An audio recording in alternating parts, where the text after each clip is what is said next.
Welcome to the deep dive.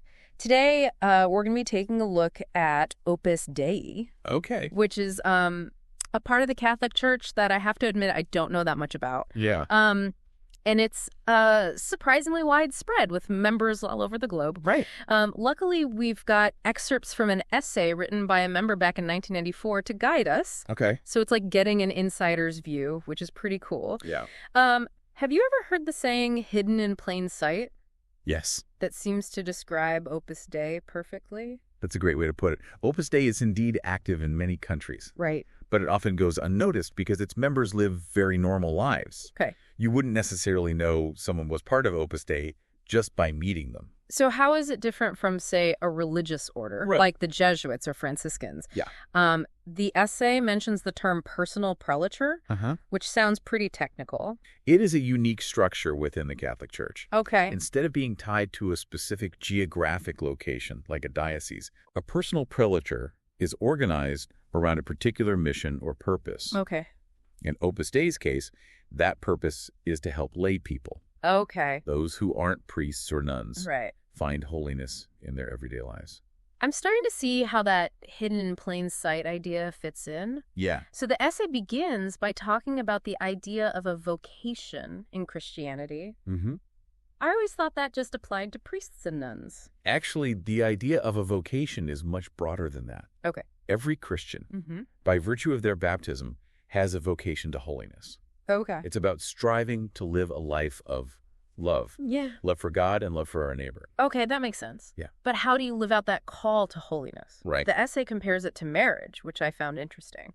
The comparison is apt because just like a good marriage requires shaping your life around your spouse and the commitment you've made, Right. a vocation to holiness requires shaping your life around your love for God. Okay. It's about aligning your actions, choices, and even your thoughts with that love. So where does Opus Dei fit into all of this? Right. Does joining Opus Dei mean you are somehow more holy or have a higher calling than other Catholics? Not at all. Okay. Opus Dei simply provides a specific path for living out that universal call to holiness, but one that is specifically geared towards lay people. Okay. Imagine it like this. You might have a talent for music, Yeah. but you need training and guidance to develop that talent fully. Okay. Opus Dei provides that kind of formation and support Okay. for people seeking to grow in holiness. The essay mentions they're inspired by the hidden life of Christ. Can you explain what that means and how it relates to Opus Dei? Christ spent most of his life in Nazareth, Mm-hmm. living a simple life as a carpenter Yeah. before he began his public ministry. Right. Those hidden years were just as important as his later work Okay. because they formed the foundation for everything he did. Yeah. Opus Dei members see in this a model for their own lives. That holiness isn't found in dramatic gestures, Right. but in the ordinary everyday moments of work, Mm-hmm. family, and relationships. I see what you mean. Yeah, So it's not about withdrawing from the world to become holy, right. but finding holiness within the world. Exactly. Almost like a secret mission. They call this contemplatives in the midst of the world. Okay. They strive to be exemplary Christians in their daily routines, Yeah. influencing the world through their example rather than by preaching from a pulpit. That sounds challenging. Yeah. How do they approach that practically? Right. The essay lists a bunch of core values of Opus Dei. Uh-huh. One that jumped out at me was this idea of being children of God. Okay. What's the significance of that? This is the bedrock of their spirituality. Okay. It's about recognizing the inherent dignity and worth of every person Mm-hmm. because we are all created in the image and likeness of God. Okay. This awareness fosters a deep joy and confidence Hmm. because they know they are loved unconditionally by their Father in heaven. That makes sense. Yeah. They also talk about sanctifying work. Yes, It's not a phrase you hear every day. it's a core principle of Opus Dei. Okay. They believe that work, no matter how mundane it might seem, Right. can be a path to holiness. Yeah. Imagine you're a chef. Yeah. If you see your work as merely preparing food, Right. it's just a job. Yeah. But if you see it as an opportunity to nourish people, Mm-hmm. to create something beautiful and delicious that brings joy to others, Okay. then you've elevated it to something more Yeah. that's sanctifying your work. So you're not just working for a paycheck. Right. You're working for something bigger than yourself. Exactly. It's almost like seeing your job as a calling, Mm, even if you're not a priest or a nun. right. But doesn't that add a lot of pressure? That's a fair question. Yeah. It's not about striving for perfection or beating yourself up if you fall short. Okay. It's about changing your perspective. Right. About seeing the inherent value in your work. Yeah. And approaching it with love and dedication no matter what that work may be. Okay. I can see how that could be a powerful motivator. Yeah. Especially in today's world where so many people feel disconnected from their work. Right. The essay also talks about this connection between work and prayer. Is it like praying while you're working? It can be, but it's more than that. Okay. It's about integrating your faith into your work. Right. It might be pausing for a moment before starting a task to offer it up to God. Okay. Or remembering to thank Him for your abilities. Mm-hmm. It's about maintaining a constant awareness of His presence throughout the day. Right. Turning those seemingly ordinary moments into opportunities for connection with God. That's a really beautiful concept. Yeah. I'm realizing that the word sanctification keeps coming up. Right. So for Opus Dei, sanctification isn't just about going to church or saying your prayers. Yeah. It's about bringing that spiritual dimension into every aspect of your life, right? Absolutely. It's about seeing all of life, work, family, leisure, as a potential avenue for drawing closer to God. Okay.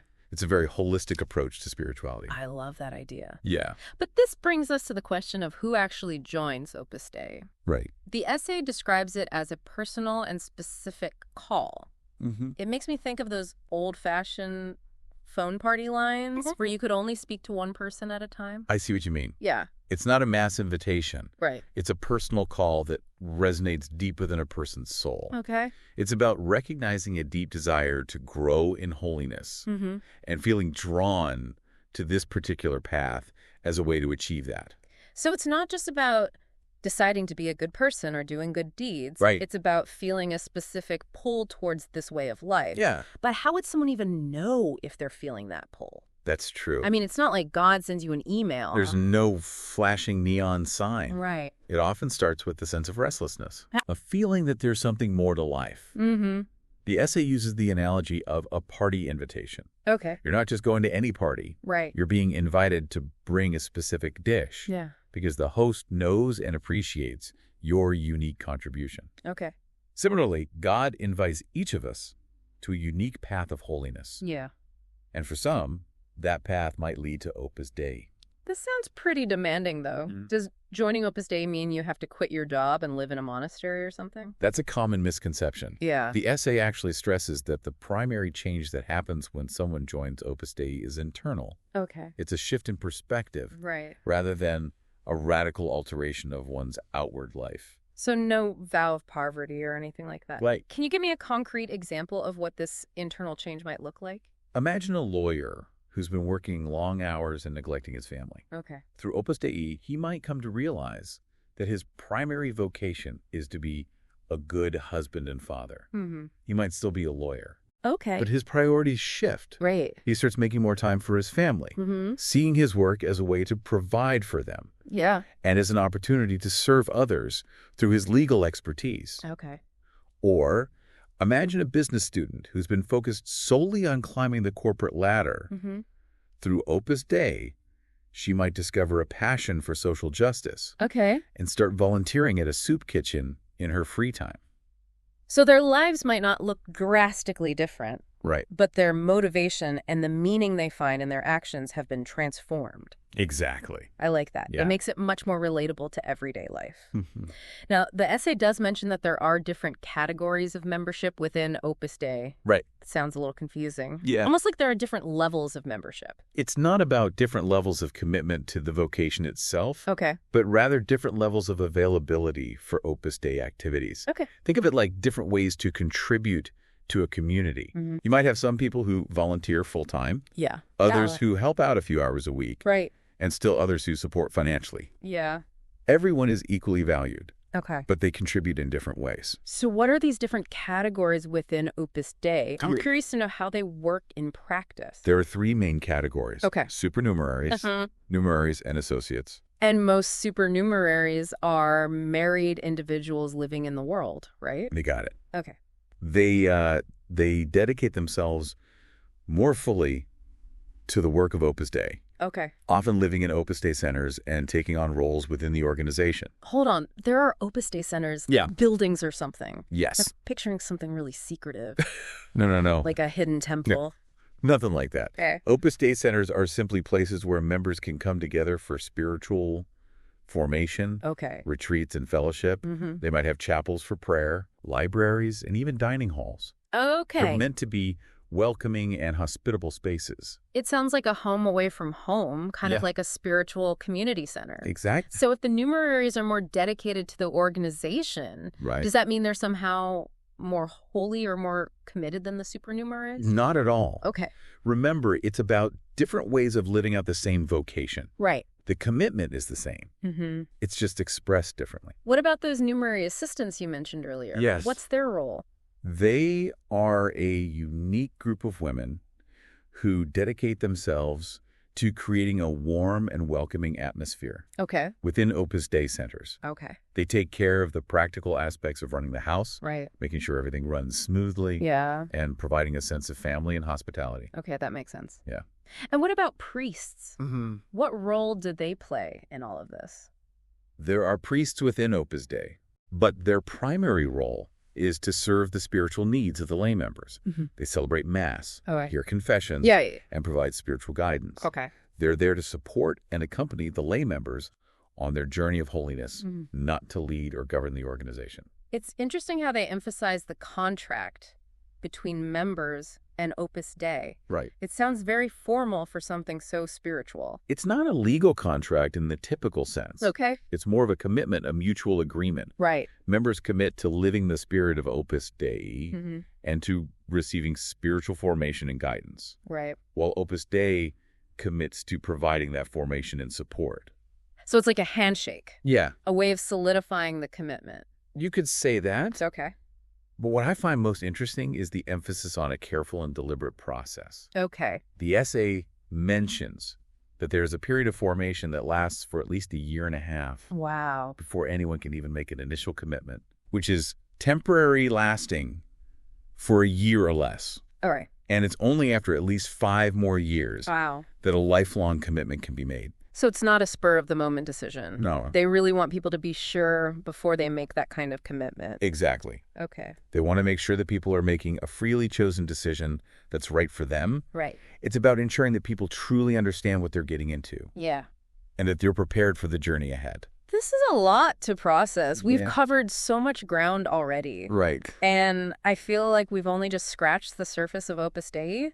But before we go any further, So. I'm curious to know how Opus Dei fits within the Catholic Church as a whole. Mm-hmm. Are they like a separate denomination or something? Not at all. Okay. Opus Dei is fully integrated within the Catholic Church Mm-hmm. and operates in harmony with the existing church structure.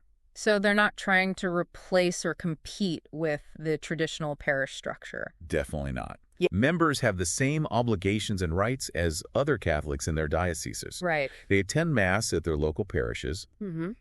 receive sacraments from their parish priests, Yeah. and participate in the life of the church just like any other Catholic. And I know that Opus Dei has the full support of the Holy See, right? Yes. But some might see this as a recent development, Right. especially since St. Josemaria Escrivá, the founder, Yeah. was only canonized in 2002.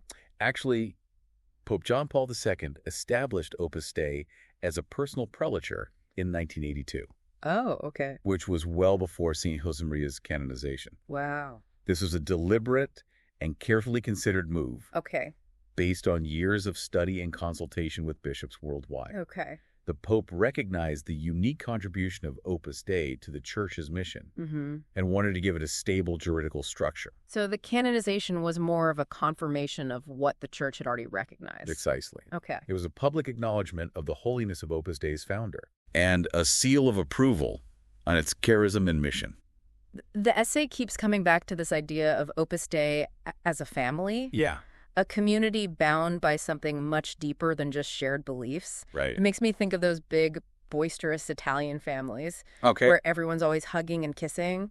It's definitely a warm and welcoming environment. Okay. It's not just about intellectual agreement with certain teachings. Right. It's about a shared commitment to holiness Mm-hmm. and a genuine affection and care for one another. Okay. They describe the atmosphere of Opus Dei centers as being very homey, with people coming together to share meals, celebrate birthdays, and support each other through life's ups and downs. It sounds like a much-needed antidote to the individualism and isolation that so many people experience today. Absolutely. I remember reading about Bishop Jose Maria Garcia La Higuera's account of visiting an Opus Dei center and being struck by the family atmosphere. He even highlights their cheerfulness, which is not always something people associate with religious life.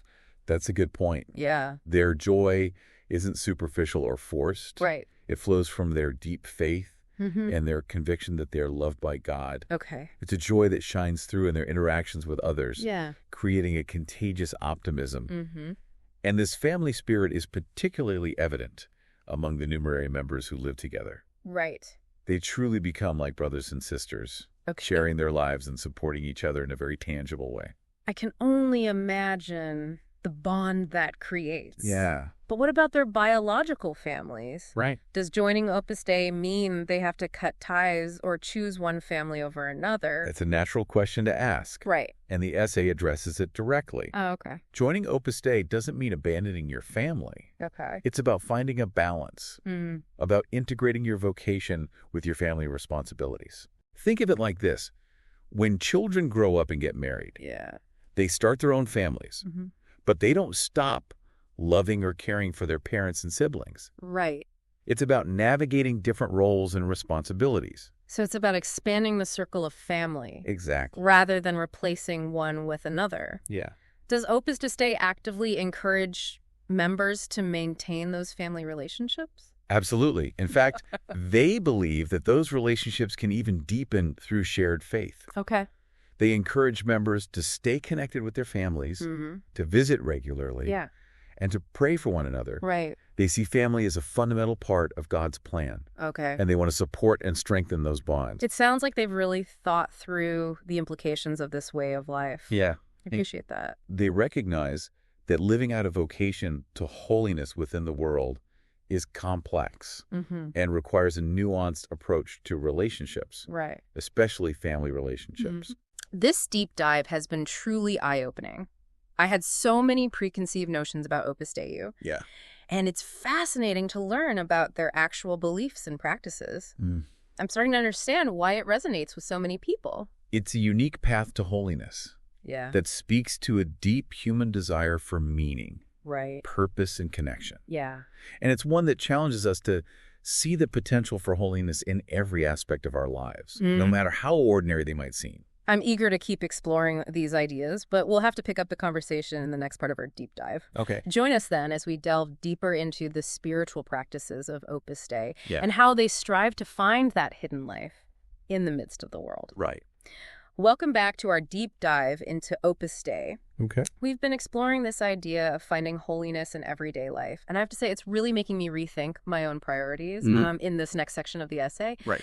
The member gets into some of the specific practices that shape the lives of those in Opus Dei. One that stood out to me was this concept of work and prayer. I thought those were two separate things. Right. You go to work and then you pray. But the essay seems to suggest a more intertwined approach. It's about finding that connection with God, not just during designated prayer times, right, but woven throughout the entire fabric of your day. Okay. They really take seriously this idea of being contemplatives in the midst of the world. I'm picturing someone at a desk job stopping every few minutes to pray. Right. That doesn't seem very practical. It's not about constantly interrupting your workflow to say formal prayers. Okay. It's more about cultivating a sense of God's presence in everything you do. Right. For example, imagine you're working on a challenging project. Instead of getting frustrated or stressed, you could take a moment to ask God for guidance, for patience, for the strength to persevere. Or you could simply acknowledge his presence and offer up your efforts to him. So it's like those mini meditations people do now with a spiritual focus. It's similar in that it's about bringing your attention to the present moment. Right. But the focus is on connecting with God. Okay. They see work as an opportunity for prayer, for offering their efforts to God, and for sanctifying the world through their labor. That makes sense. Yeah. It's about finding that deeper meaning and purpose in what you're doing. Right. Even if it's something as simple as answering emails or filing paperwork. But they still emphasize traditional prayer times, right? Absolutely. Something like going to Mass and things like that. Those dedicated times of prayer are essential for nurturing their relationship with God. Okay. And drawing strength for the challenges of daily life.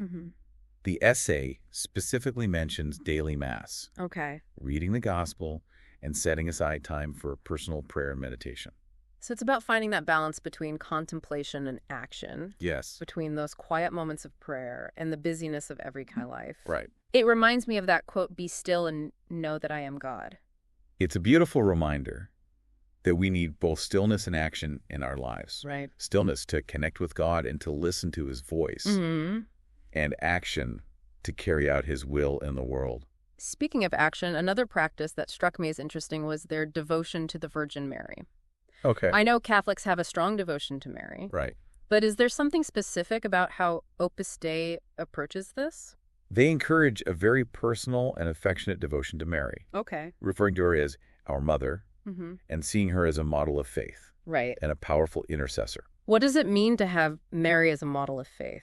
They see in Mary a perfect example of surrender to God's will. Okay. She said yes to God's plan, even though she didn't fully understand it. Right. Opus Dei members strive to imitate that same spirit of obedience and trust, offering their lives to God without reservation. It's interesting how the essay connects this devotion to Mary with the spirit of service and a willingness to help others. They believe that Mary, as our mother, cares deeply for all of her children. Okay. And wants to help us grow in holiness. This inspires in them a desire to serve others, to be instruments of God's love and mercy in the world. So it's not just about personal piety. Right. It's about letting that devotion spill over into concrete actions. Exactly. It's about putting faith into action, expressing their love for God through their love for their neighbor. And a big part of that, it seems, is through friendship. The essay really emphasizes the importance of building genuine, authentic friendships as a foundation for their apostolate. They see friendship as a powerful way to share the joy of their faith. Okay. It's not about preaching or trying to convert people. Right. It's about living their faith in a way that attracts others and invites them to ask questions. It's like that saying, preach the gospel at all times. It's necessary. Use words.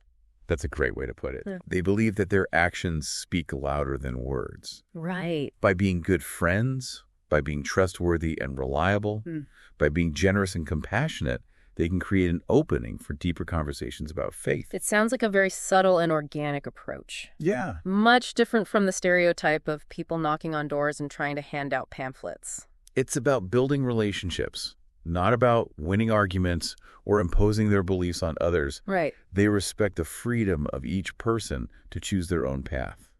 Now, there's one aspect of Opus Dei that I have to admit I'm a little apprehensive about. Okay. The essay talks about the spirit of sacrifice. And I have to be honest, when I hear the word sacrifice, I immediately think of something negative, like giving up something I enjoy.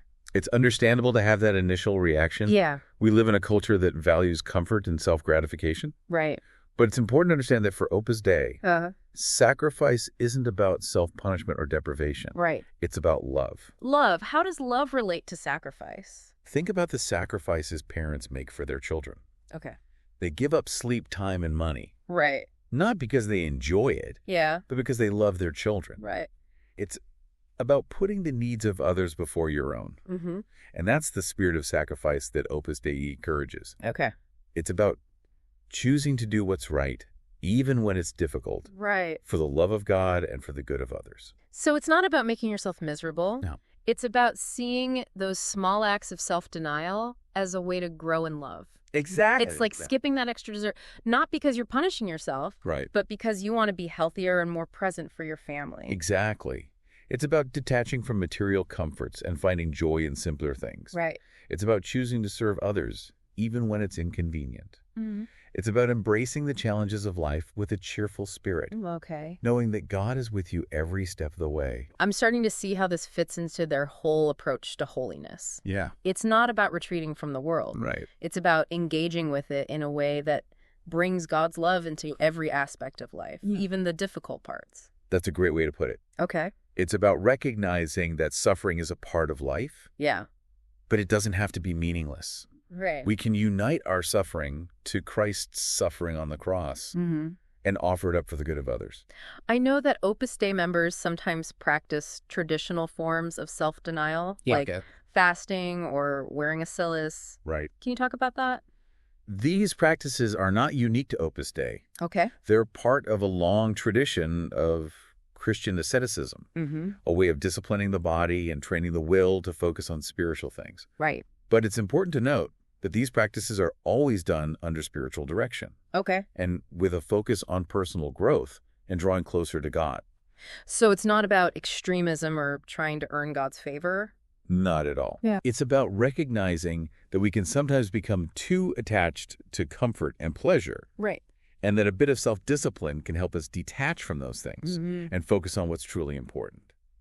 I've heard some criticisms that these practices are unhealthy or even harmful. What would you say to that? It's important to approach any form of self-denial with prudence. Okay. And under the guidance of a spiritual director. But it's also important to remember that the body is not the enemy. Right. In fact, Opus Dei encourages members to take care of their physical health. Okay. To get enough sleep, to eat healthy foods, and to exercise regularly. Yeah. They see the body as a temple of the Holy Spirit, a gift from God that should be treated with respect. So it's not about punishing the body. No. It's about training it to be a better instrument for serving God and others. You could say that. Okay. It's about finding that balance between discipline and care, between challenging yourself and respecting your limits. I appreciate you clarifying that. I think it's important to approach these sensitive topics with nuance and understanding. Absolutely. Okay. It's about recognizing that different people have different needs and capacities. Right. And what might be beneficial for one person might not be for another. It's a journey of discernment, not a one-size-fits-all approach. This deep dive is really challenging my assumptions about spirituality and holiness. I'm starting to see that there's a lot more to it than I realized. It's a lifelong journey of discovery. Right. And there's always more to learn, more to explore, and more to share. Speaking of discovering, there's one more aspect of Opus Dei that I want to touch on. Okay. Before we wrap up this part of our deep dive, the essay frequently mentions St. Josemaria Escrivá, Yes. the founder of Opus Dei. Right. It seems like he's more than just a historical figure for members. He is a constant source of inspiration and guidance. Okay. They draw from his writings, his life story, and even his intercession in prayer. I can see how his life story would be particularly compelling. Yeah. Given that he founded Opus Dei in 1928, which was a time of great social and political upheaval. It was a time when many people were questioning traditional values and searching for meaning in a rapidly changing world. Yeah. St. Josemaria's message of finding holiness in the ordinary, in the midst of the world, resonated deeply with people from all walks of life. I know he wasn't canonized as a saint until 2002. What does that tell us about his impact and legacy? His canonization was a recognition of his heroic sanctity and the universality of his message. Right. It was a confirmation that his teachings and example are relevant not just for members of Opus Dei, but for all Christians seeking to live out their faith in the modern world.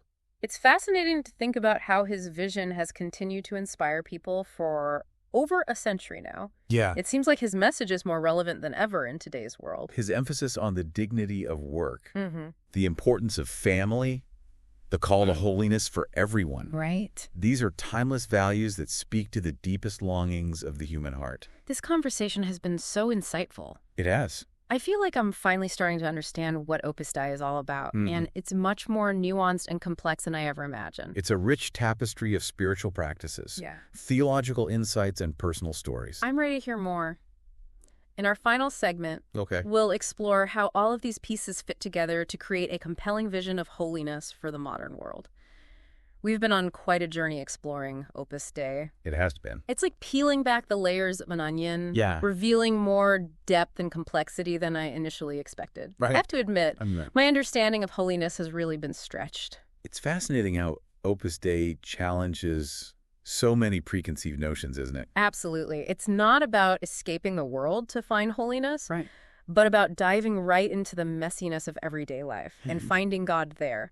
I love that idea. But how do all of these different pieces we've discussed, sanctifying work, devotion to Mary, the spirit of sacrifice, right. and Josemaria's example. How do they all fit together to create this cohesive vision of holiness? It's like a mosaic. Okay. Each piece might seem distinct on its own. Right. But when they're all put together, they form a beautiful and intricate picture. Okay. At the heart of it all is this deep conviction that every person is called to holiness. Okay. And that this call can be lived out in the midst of the world, through our ordinary work relationships, and even our struggles. It's not about grand gestures or extraordinary feats. Right. It's about those small everyday choices. Yeah. The way we approach our work, how we treat our family and friends, the way we respond to challenges. Exactly. It's about finding those opportunities to offer our lives to God, moment by moment. Precisely. And Opus Dei provides a framework, a set of practices and principles that help people integrate their faith into every aspect of their lives. Okay. It's like a trellis that supports a vine, helping it to grow and flourish. So it's not about imposing a rigid set of rules. That's right. It's about providing guidance and support for people who are seeking to deepen their relationship with God and to live out their faith more fully. You've captured it perfectly. Okay. It's about empowering people to discover their own unique path to holiness. Right. A path that's rooted in their individual talents, circumstances, and aspirations. This deep dive has been so insightful. It has. I'm walking away with a much richer understanding of Opus Dei. Yeah. And a renewed appreciation for the many different ways that holiness can be lived out in the world. But this begs the question. Right. What does this all mean for our listener? Okay. Who might not be Catholic or even religious? Right. What can they take away from this exploration of Opus Dei? That's a great question. I think there are several universal takeaways here. First, regardless of your religious beliefs, there's something deeply inspiring about this idea of finding meaning and purpose in the ordinary. Yeah. We often get so caught up in the pursuit of success, happiness, or fulfillment. Right. That we overlook the potential for beauty and grace in our everyday lives. Okay. Opus Dei reminds us to slow down, to pay attention, and to see the sacred in the seemingly mundane. I think that resonates with a lot of people today, especially in our fast-paced, technology-driven world. Right. We're constantly bombarded with messages that tell us we need to be doing more, achieving more, acquiring more. Right. But Opus Dei offers a countercultural message that true fulfillment comes not from what we have or what we do, but from who we are and how we love. And that leads to the second takeaway, the transformative power of love. Okay. Opus Dei emphasizes that holiness is ultimately about love, love for God and love for our neighbor. Yeah. And that love is expressed not through abstract ideas or lofty pronouncements, but through concrete actions. Okay. Through those small acts of kindness, generosity, and selflessness that make up our daily lives. It's about seeing those everyday interactions with our family, our coworkers, even strangers we encounter on the street as opportunities to practice love and to bring God's presence into the world. Exactly. It's about recognizing the inherent dignity of every person we encounter and treating them with respect, compassion, and care. I think that's a message that everyone can embrace regardless of their religious beliefs. Yeah. We live in a world that's increasingly divided and polarized, and we desperately need more love, more kindness, more understanding. Absolutely. Opus Dei reminds us that we all have a role to play in creating a more humane and compassionate world. And that brings us to the final takeaway. Okay. The importance of community. Okay. We're not meant to journey alone. We need the support, encouragement, and accountability of others who share our values and who can help us stay true to our commitments. Okay. Opus Dei emphasizes the importance of spiritual direction, of having a mentor who can guide and challenge us on our journey of faith. And they also highlight the importance of fellowship. Yes. Of coming together with like-minded people to share meals, to celebrate joys, and to support each other through difficulties. It's about creating a sense of belonging, a place where people can be themselves, where they can grow in faith, and where they can find the strength to live out their vocation in the world. This has been an incredible deep dive. Yes. I'm walking away with a new appreciation for Opus Dei. Yeah. And I'm inspired by their commitment to finding holiness in the everyday. It's a challenge. It is. But it's also a beautiful invitation. It's a reminder that holiness isn't reserved for a select few, right? It's something that's accessible to all of us, right here, right now. Yeah. And that's a message worth sharing. Thank you for joining us on this journey of discovery. We hope you've been inspired to look for those hidden moments of grace in your own life and to embrace the challenge of finding God in the ordinary. Until next time, keep seeking, keep questioning, and keep diving deeper